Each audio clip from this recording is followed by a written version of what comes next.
नाही कायम या बलिदान स्थळी आल्यानंतर जी एक प्रेरणा मिळते ती शेवटच्या क्षणापर्यंत झुंजण्याची प्रेरणा जी छत्रपती संभाजी महाराजांनी या मातीत रुजवली तीच प्रेरणा आहे। आणि छत्रपती संभाजी महाराजांचा इतिहास जर बारकाईनं बघितला तर कितीही आक्रमणं झाली तरी दिल्लीच्या तख्तासमोर महाराष्ट्र हा झुकला नाही। हा आदर्श छत्रपती संभाजी महाराजांनी छत्रपती शिवाजी महाराजांनी या मातीत घालून दिला आणि तीच प्रेरणा पुन्हा या मातीत येऊन पुन्हा जागी आहे। आमदार दिलीप मोहितेंनी असं म्हटलंय की खासदार झाल्यापासून ते माझ्या घरी कधी आले नाही, साधा चहा सुद्धा पाजला नाही। जीवाचं रान करून निवडून आणलं, चहा पाजला नाही। कसं व्यासपीठावर काही गोष्टी बोलाव्या लागतात आणि या संदर्भामध्ये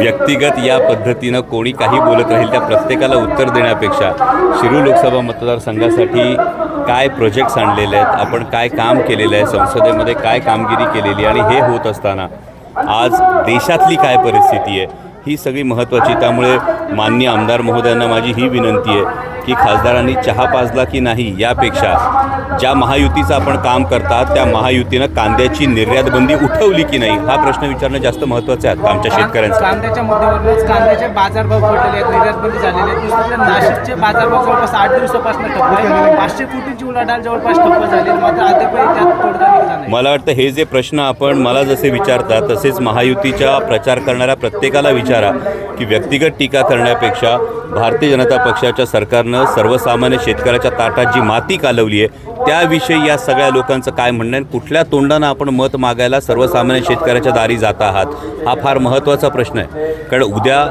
जर महायुतीचा खासदार निवडून गेला तर आपण पाहिलं आहे की एकूण 48 पैकी 39 खासदार महायुतीचे असताना एकाही खासदारानं कांद्याच्या निर्यातबंदीवर आवाज उठवला नाही, महायुतीच्या एकाही खासदारानं आवाज उठवला नाही। मग आता महायुतीचं हे खासदार कोणत्या तोंडानं जाणार आहेत? महायुतीच्या एकाही नेत्यानं आमच्या दूध उत्पादक शेतकऱ्यांना दिलासा दिला नाही।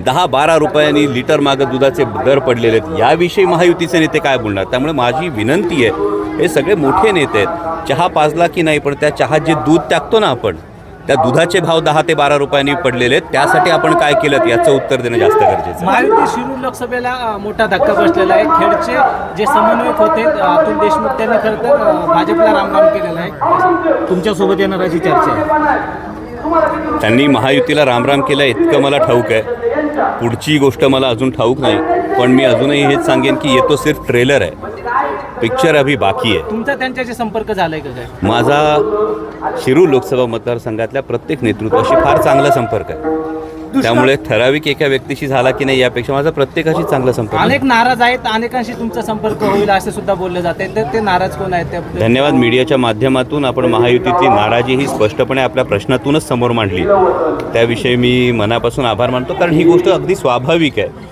की 15-20 वर्ष ज्यांच्याबरोबर संघर्ष केला आहे अचानक केवळ उमेदवार मिळत नाही म्हणून किंवा कुणाच्या स्वार्थापायी एखाद्या व्यक्तीने जर बेडुकुडी मारली तर कार्यकर्त्यांनी ती किती स्वीकारावी हा प्रत्येक कार्यकर्त्याचा स्वतःचा प्रश्न आहे। कारण कार्यकर्त्यांनीही हा संघर्ष केलेला आहे आणि त्यामुळे या पद्धतीची नाराजी आपल्याला केवळ शिरूर लोकसभा मतदारसंघातच नाही तर संपूर्ण महाराष्ट्रात अनेक ठिकाणी महायुतीच्या उमेदवारांच्या विषयी बघायला मिळते। रावेर मतदारसंघाबाबत आज बैठक होतीये, रावेर आणि म्हाडाचं नक्की कुठं अडले?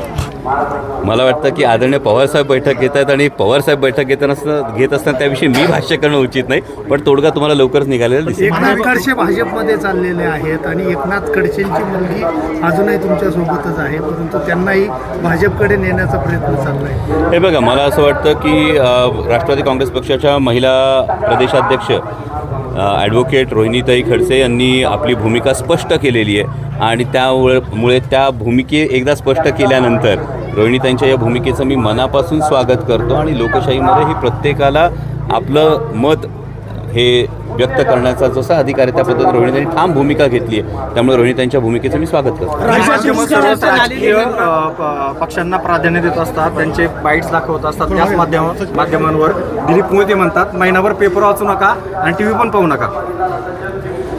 मला वाटतं महायुतीच्या एकूणच कार्यकाळामध्ये फ्री प्रेस इंडेक्समध्ये माध्यम स्वातंत्र्यामध्ये देशाची जी सातत्यानं घसरण झालेली आहे आणि माध्यमांना कशा पद्धतीने ज्याला आपण लोकशाहीचा चौथा स्तंभ म्हणतो या लोकशाहीच्या चौथ्या स्तंभाविषयी महायुतीचे मान्यवर नेते काय विचार करतात हे मला वाटतं मान्य आमदार महोदयांचं हे विधान त्याचं द्योतक आहे. त्यामुळे सर्वसामान्य जनतेने ही गोष्ट लक्षात ठेवली पाहिजे की लोकशाहीच्या चौथ्या स्तंभावर जर अशा पद्धतीनं कोणी टिप्पणी करत असेल तर त्यांच्या मनात या माध्यमांविषयी किती आदर आहे. कारण माध्यम हे हा लोकशाहीचा चौथा स्तंभ आहे, त्याविषयी आदर हा ठेवलाच गेला पाहिजे. कारण त्याशिवाय जे लोकांचं म्हणणं आहे, जनतेचं म्हणणं आहे, हे पोचणारच नाही. संजय वगैरे माध्यमांचा म्हणतात अनादर पैसे केला घ्या पण मतदान करा, त्यामुळे ते अडचणीत येऊ शकतात का? कारण ते म्हणतात महाविकास आघाडीलाच मतदान करा. नाही, महाविकास आघाडीला मतदान करा हे म्हटलं तर कोणी अडचणीत येईल असं मला वाटत नाही.